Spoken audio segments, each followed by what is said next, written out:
নারীর সবচেয়ে বেশি ভালোবাসা যে পুরুষ পেয়েছে, নারীর সবচেয়ে বেশি রাগ, অভিমান, ঝগড়া, খুনসুটি সেই পুরুষই দেখতে পেয়েছে।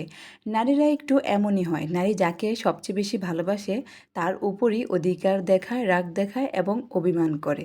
নারীরা সরলতার প্রতিমা হয়, আবার রাগেরও উপমা হয়।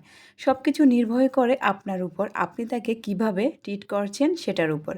স্বাভাবিকভাবে পুরুষের তুলনায় নারীদের বেশি মুড সুইং হয়, তাই তাদেরকে বুঝতে পারা একটু বেশিই কঠিন।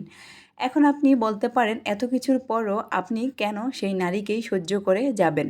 রাগ, অভিমান, জেদ তো আপনারও আছে। আপনি চাইলে সেই শক্তি, রাগ, ক্ষমতা প্রয়োগ করতে পারেন, আবার চাইলে তাকে ছোট বাচ্চার মতো ট্রিট করতে পারেন।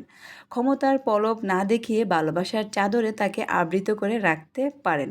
বুদ্ধিমানেরা তাই করে, কারণ তারা জানে নারীর উপর রাগ, অভিমান, কঠোরতা দেখিয়ে নারীর কাছ থেকে